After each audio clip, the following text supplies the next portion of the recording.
welcome back to the channel. Thank you so much for checking out this video. Really do appreciate it. Hope you're having a fantastic day. Shout out to the 19. If you are new, I appreciate you checking this out and giving the channel a chance. Please like, comment, and subscribe. It really does help out a lot. So this is a post-game Indiana Fever video. The last one for a while.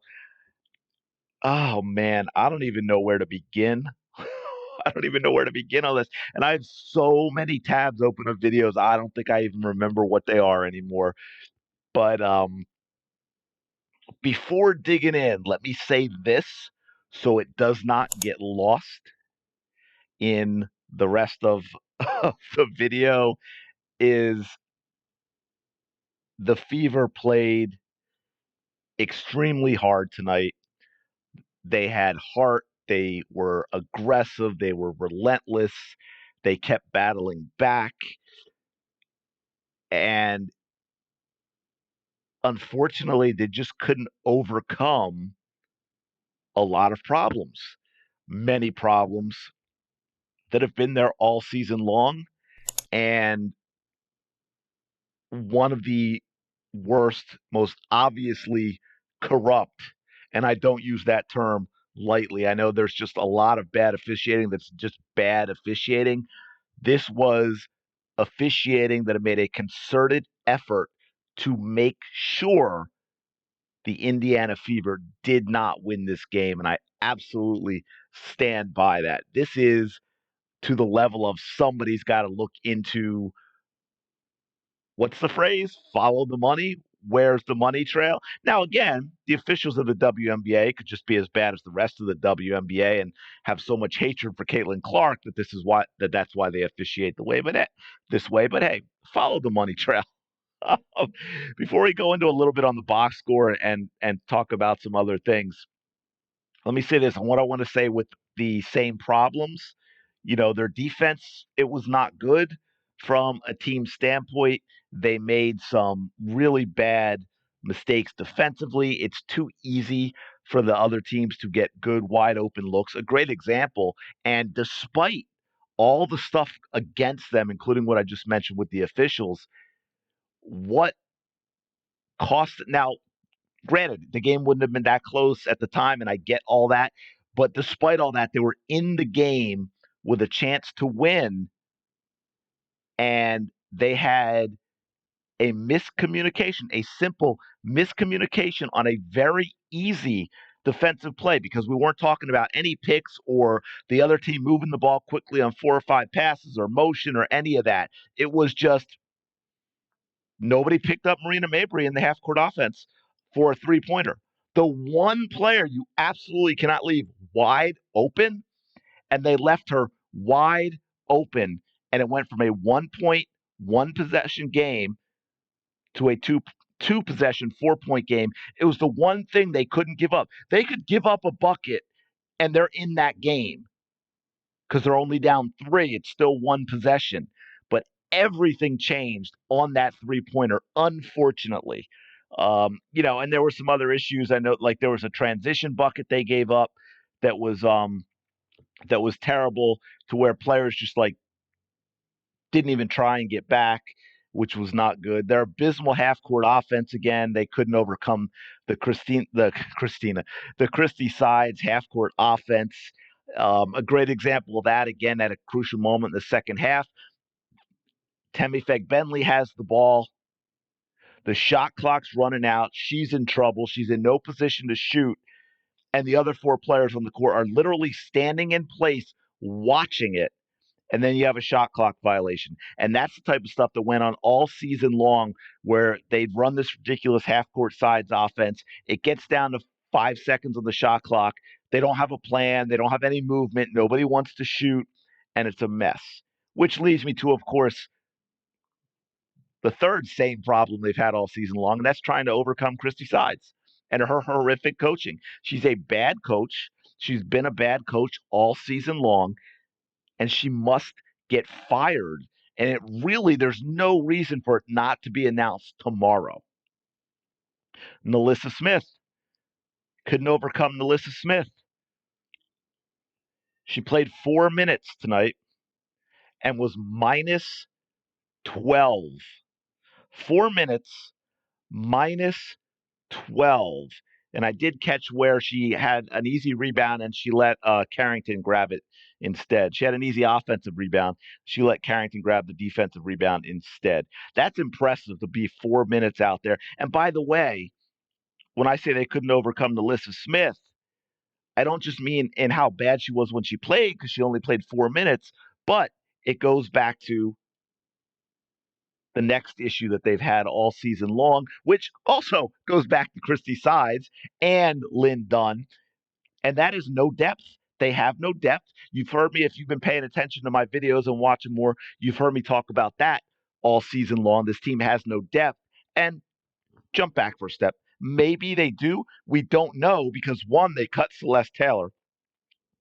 Well, we do know because Celeste Taylor's gotten an opportunity, and she's clearly a player that could play for the Indiana Fever and be an asset, who, by the way, also brings great defense. So we go back to my first same problem of terrible defense. Celeste Taylor would help out with defense and depth. We don't know about Saxton and Berger. They could have been the solution, but they didn't get an opportunity all season long. And again, so I would have rather have seen Saxton tonight than Alyssa Smith. But so Alyssa Smith causes multiple problems. She causes the problem of how bad she is on the court. And then when you're forced to recognize that finally, Christy Sides, she causes the problem of lack of depth because you're not being able to play Alyssa Smith. Because look, she does have talent, but her head's a real problem. She could go to another team and become a very good player because she has talent. She's only in her third year. She had a very good rookie year. She does have to. That's what makes it really frustrating. It's not that she's just an absolutely bad player. It's her head that's a problem. So you've got same problems that happened all year. Defense, half court offense, Christy Sides, Alyssa Smith, no depth. I mean, we could look at it here, right? Dantas probably could have played a little more, although, I mean, Boston was a beast tonight. We'll get to that in a minute. Dantas only played 9 minutes, and she was good in that 9 minutes. 2 for 5, 4 points. I mean, she wasn't great, but again, 9 minutes. Alyssa Smith played 4 minutes. Erica Wheeler played 9 minutes. And by the way, I hope Erica Wheeler's okay.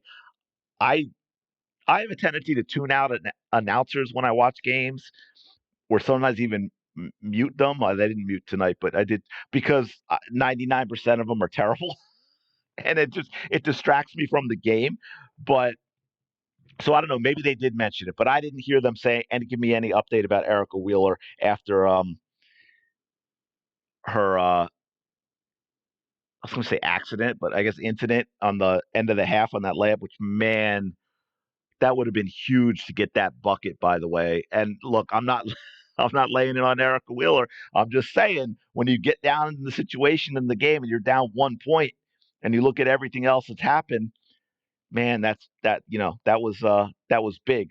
One other thing before we get to the box score. I'm sorry that you're looking at the static screen for quite a while, but I just wanted to put this out there.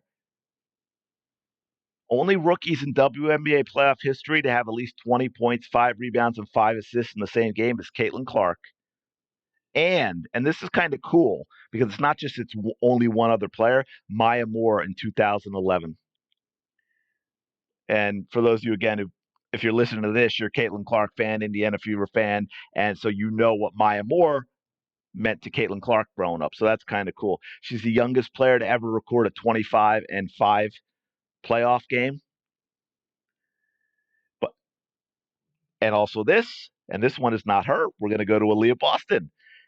WNBA players to record 15 plus rebounds in a playoff game, age 22 or younger: Cheryl Ford, Candace Parker, Tina Charles, and now Aaliyah Boston. Man, I'm sorry. I should have checked before I did this video to see what their numbers were, because Aaliyah Boston ended up with 19 rebounds, folks. 19 rebounds.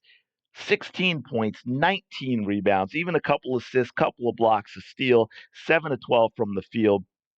32 minutes. And by the way, that 32, which 32 out of 40 is a good amount of minutes, she probably would have played more, but she picked up a couple early fouls, which again goes back to the officiating. It's so much more than whether a player is fouled and what immediately happens there. Like, or the ball goes out of bounds and you give it to the wrong team. There's also all these other bigger impacts, like giving Aaliyah Boston a couple of cheap fouls early, and that changes the rest of the game because when you pick up fouls early, you either sit or it changes how you play, right? It changes how you play. But look, Aaliyah Boston, beast tonight. Absolute beast tonight. Uh, Fag Benley also, she played extremely well tonight. 35 minutes she went tonight, 4 of 8, even hit a 3. That was her third 3 of the season, folks. Only her 4th in her entire career. 9 rebounds, 3 assists, a steal, and not a single turnover. Huge.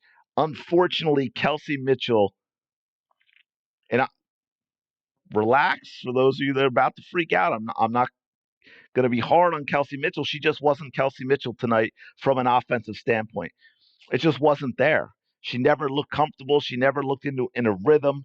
6 of 17 from the field, 3 of 9 from 3, which isn't absolutely terrible.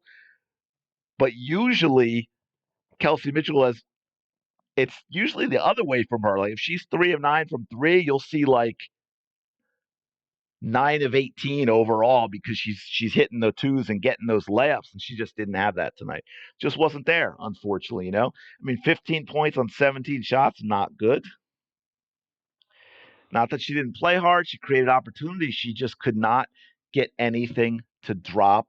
And same with Lexi Hull, 1 of 5 from 3. That's not like her. Again, she played hard. She did all the Lexi Hull things that everyone expects that are not in the box score. But we also know how she shot from 3 this year, especially when she started getting serious minutes and got into the starting lineup, and only 1 of 5 tonight. Caitlin Clark, same thing. As good as she played tonight, and she did, 25 points, 9 assists, 6 rebounds, a steal and a big block, and only 3 turnovers, and 10 of 23 from the field, which is solid, but only 3 of 12 from 3. The 3 wasn't falling. She got a couple early and then just didn't have that rhythm, which goes to my point. We look at this for the team. 32 of 75, 42.7%. Not bad, right? Not bad when you shoot 30 of those 75 from 3, but look at the 30 that they shot from 3. 26.7%. 26.7%. There's a lot of, obviously we just talked about all the problems they couldn't overcome, but only 13 turnovers is really that's solid, especially against a defensive team like the Sun. But 26.7% from 3 is just not. It's just not going to cut it, right? Look, from what I've seen this season, I got to tell you, I pretty much dislike everything about the WNBA, from the commissioner on down, including the sports media that covers it, with the possible exception of the Fever. That's what's really weird, especially with what we saw early in the season. It turns out the Fever have a number of likable players. I don't know if I can really say that for the rest of the league. But yeah, that depth, man, especially that fourth quarter, especially Mitchell, Clark, and I'd say Lexi. Because the one thing that actually it helped Aaliyah Boston, she was in foul trouble because she got a little more rest than I think she would have. But and they're chasing perimeter players. They were gassed. They kept digging hard, but they were gassed. The Sun, 20 of 21 from the free throw line, people. 20 of 21. And there's the difference. By the way, if you want to watch, see, like I said, 32 of 75, 42.7%. 30 of 72, 41.7%. 8 of 30, 26.7%. 5 of 19, 26.3%. Here's the difference, folks. The Fever outplayed the Sun. They were better. Yes, they were better than the Sun tonight. The Sun were 20 of 21 from the line, while the Fever only were 7 of 8.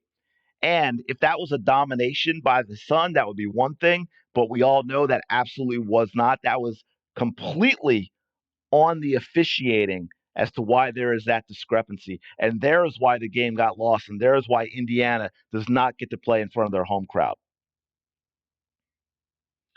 It was a solid early start. But yeah, I mean, the officials are horrifically bad. Um, horrifically bad. In fact, let me see. Where are we? We'll get you something that's actually moving. How about we go with this? Let me see. This is,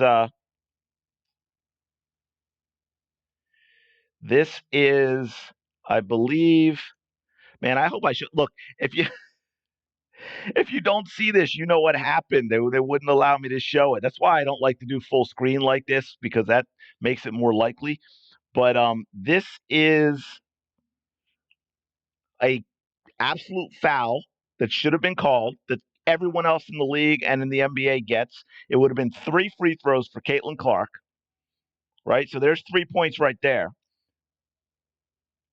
Now, Caitlin Clark's talking about it. I think they show that after, but you'll see, right? Bonner's getting in her face. Bonner, who just got away with a foul, getting in her face, and you can see there's a little action there. But here we go.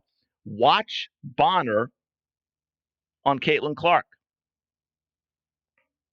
Folks, that is a foul. 100%. The official is literally right there. He should be fired and investigated. Follow the money. And they didn't show you a good enough of what happened after. But then Clark was saying, hey, how is that not a foul? And Bonner's walking with her and yapping her and getting in her face. And Clark didn't like it very much. And it's good. I'm glad. I wish we had seen more of that this year. Probably see a lot more of it next year. I think she's going to assert herself. And the league, they thought she was a handful this year. Just wait till she says, F it. I'm not playing nice anymore. I don't care if you accept me or respect me. I'm going to crush you. But this, again, that is a foul. That is a foul that also needs to be reviewed to see if it's a flagrant, because they didn't give her space to land. I'm not saying it was a flagrant, but because I wasn't looking closely enough at the feet, but it absolutely needs to be looked at, and they did not even call that. Did not even call that. But this is early where I think we were really up. Man, now my things, it's all messed up. But this was early on where we thought, oh yeah, we've got it, right? They got out off onto a good start. This made it 13-4, and then it became a bit of a struggle. But this is where we thought, yeah, we've got a shot. I mean, just no one guard me. Okay, I'm gonna fire it in there. What else do we have going on here? Oh yeah. Speaking of referees, I just wanted to show you this. It just happened to be good timing. I saw it tonight or later today. But this, and see, I posted this, and it says this referee just got promoted to the WNBA, and you will see why in a minute. The referee actually gives the player in red the foul call on this, folks. Pay attention. And that's why the kid's like, are you kidding me? The referee actually called that a foul. Is that not the most embarrassing? That's a WNBA referee if I ever saw one, right? That is absolutely insane. I want to watch this. Let's watch this again. Just one more time. Watch this. I mean, the kid's not even anywhere near him. Not even anywhere near him. And the referee called that. And the referee, as you will see, the referee is right there. Gee, I wonder why he called that. That's a little confusing. And then this said, they keep talking about the difference in experience being a factor. Experience, the biggest factor has been the officiating. 2 games in a row, we have to use a challenge for an obviously blown call. 6 fouls to their 2. This is a joke. Yes, by the way, that's the second time in a row. We saw early, they called a foul on Kelsey Mitchell when she was nowhere near the play. Sides had to challenge it. Now, I could be wrong on this, so please let me know. I'm not completely sure if this but my understanding, my interpretation of reviews on things like that, she's challenging the foul call on Kelsey Mitchell. They review. My understanding is they can only review the foul call on Kelsey Mitchell. It was not a foul on Kelsey Mitchell. They should not then be giving a foul to another player. By the way, there was also not a foul on Lexi Hull. But they can't do that. And that is, again, embarrassing, though, on its own. It should not happen. That's 2 games in a row where you see a blatantly bad call on a foul on a player that wasn't even in the play. That should never, ever happen. That should never, ever happen. Oh, wait, is this?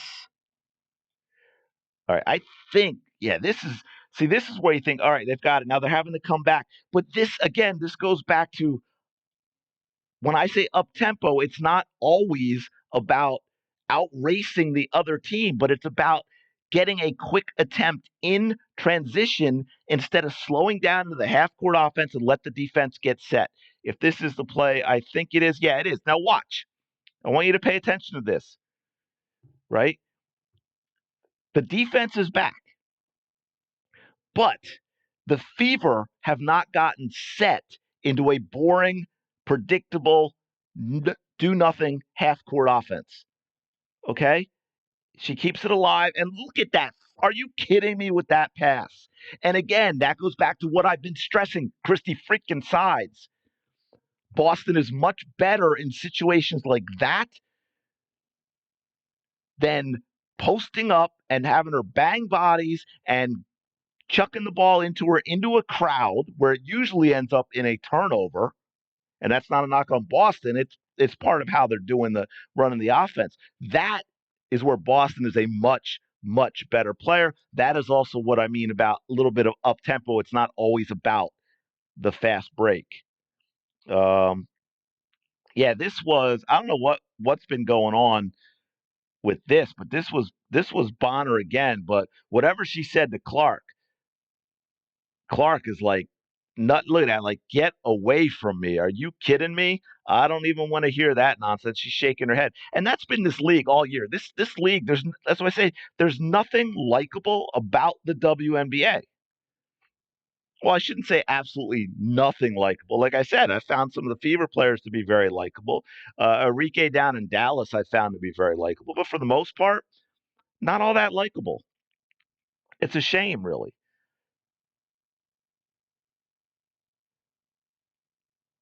And then what one was this? Oh yeah, and this is another great play by Boston. I want to show this. I can't even remember why, but we're going to look at it anyway. I think this is just a really good finish. Yeah, I mean that's just a really nice finish by Boston with the left. Um, I have so many tabs open. I can't even. Oh yeah, this is look. See, I think Melissa Smith can be a really nice person, but she's and maybe it's Carrington, but she's in her head with regards to the Fever, and it's not a good situation for her. But this is Melissa Smith's reaction after hearing what a fan said to Caitlin Clark. Because yeah, I believe a fan was ejected. Maybe they were allowed back, but there was an issue with a fan. But watch Melissa Smith react to this. Right? Like, oh, whoa, what was that? That's the kind of stuff we've been seeing all year long. Oh, is this okay? Is this whoops, sorry about that. See, I set these up so long ago now that they're now automatically running. I'm not sure if I can remember what play this was. Now there's a good pick from Boston. See, that's a good pick from Boston. And she's immediately going to turn and pivot and insane pass.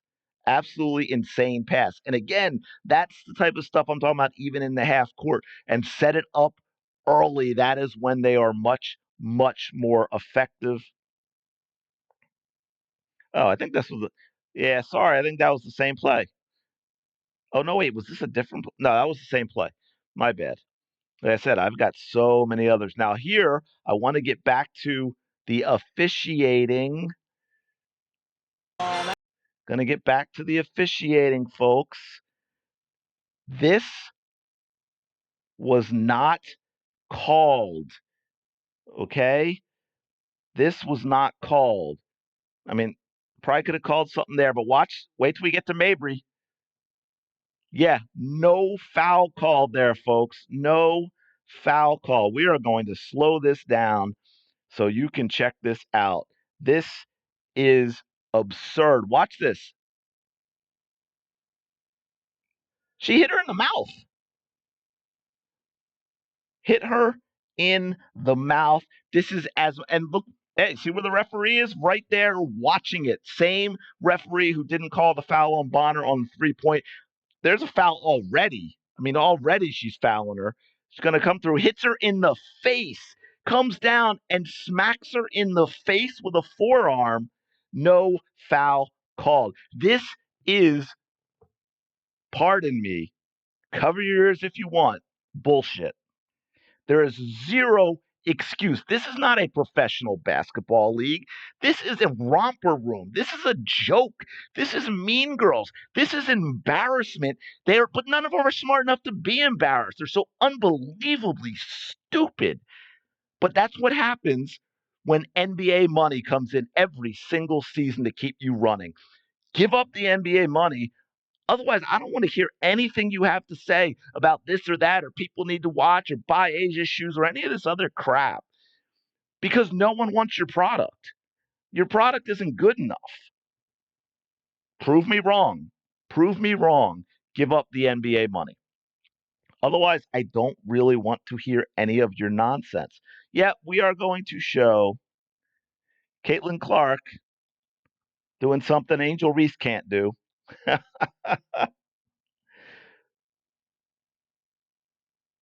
And get that out of here, folks. You can't take that stuff in here. This is my house. And it was. There was more cheering for the Fever than there was for the Sun. And I think this was maybe the last lead for the Indiana Fever.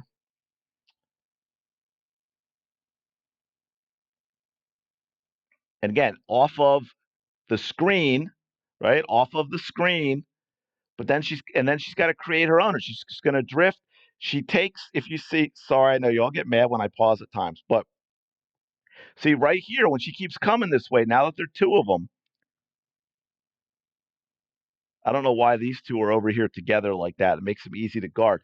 But by continuing to go left like that, she's making players make a decision because of Aaliyah Boston and how effective Aaliyah Boston is going to the basket.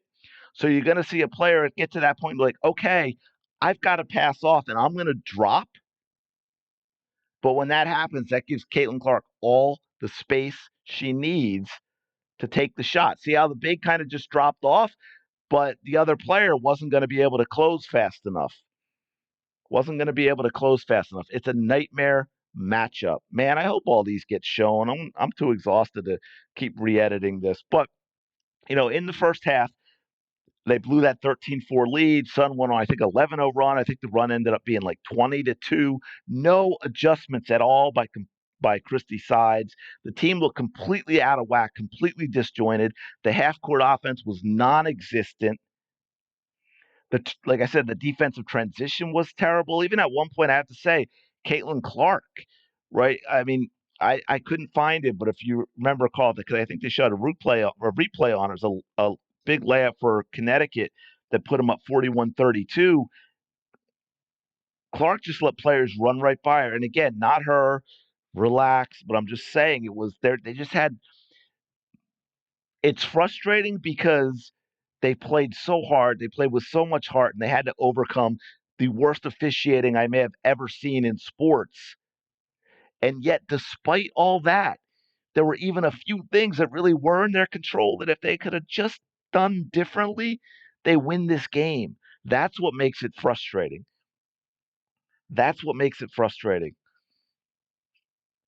Like no knock on Erica Wheeler, and I know she's going hard, but she's got to make that layup at the end of the half. That changes everything just by making that layup. Oh, it's so frustrating.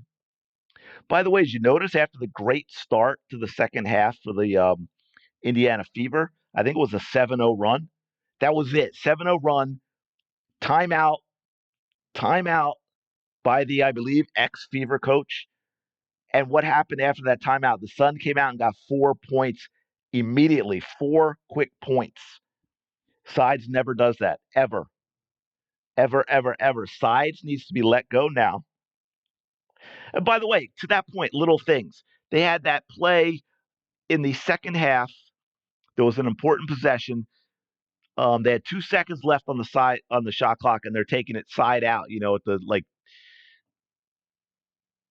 out of bounds mark on the side. If you're watching the game, it probably was closest to you. And Lexi Hull's throwing it in, but instead of trying to free up Kelsey Mitchell or Caitlin Clark for a three, because Sides doesn't have the creativity to draw up that kind of play, they wanted to throw it into the post to get a quick shot on the inside. If that's what you're going to do, no offense to Lexi Hull, it's not that she's bad at it, but Caitlin Clark is much, much better at throwing that pass. So therefore, you have Caitlin Clark inbound the ball. I mean, the Sun are not going to see Caitlin Clark inbound it and think, oh, well, it's going to be thrown under the hoop, so we're just going to pack it in, because you still have Kelsey Mitchell and Lexi Hull out there, and they're 2 of the best 3-pointers in the league. Not to mention, 2 seconds is a lot of time in basketball. You could set it up so a pass goes in right away, and Clark steps in for basically a handoff pick, and she shoots the three. But no, Christy Sides doesn't have that in her. Holy moly, man. I'm going to leave it there. This probably is way longer than I expected it to be. Hopefully, I appreciate anyone who's still listening. But look, well, I'll do some postseason stuff too on, Caitlin Clark's season and what we can expect going forward with the Fever and all that stuff. So I won't add too much to the end of this video other than, look, it's disappointing because they played their hearts out and they played well enough to win this game, and they simply weren't allowed to. They had the same stuff they had to overcome all season with Christy Sides, from the terrible defense and Alyssa Smith and no depth and all of that. And then, I mean, I don't even know where to begin with the officiating. It was so bad. But yeah, anyway, let me know your thoughts on all of this in the comments below. Again, shout out to the Fever players that played. I mean, Kelsey and Caitlin didn't even come out, right? We'll go back to that one last time, which I don't think I pointed out. But again, the bench played 22 total minutes. Boston 32, probably would have been higher if she wasn't in foul trouble. Bentley 35, Mitchell 40. I think Hull set a little for foul trouble as well. 30, Clark 40. Absolutely insane.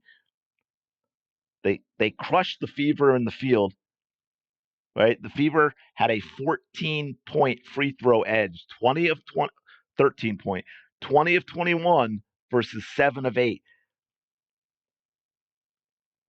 The Fever shot better from the field. They took more shots. They shot better from 3. They took more shots, and yet they lost the game because of the officiating. Right? They didn't even really turn the ball over much. 13 turnovers, perfectly fine, especially the way they play and against a defensive team like the Sun. But the officials absolutely, setting aside again Christy Sides, we've been battling that all year. The officials cost them the game in this one. Let me know your thoughts in the comments below. Thanks so much for checking out this video. I really do appreciate it. Don't forget to like, comment, and subscribe. Man, let's see if we can hit 10,000. I know we can do it. We're like less than 250. And I will talk to you later.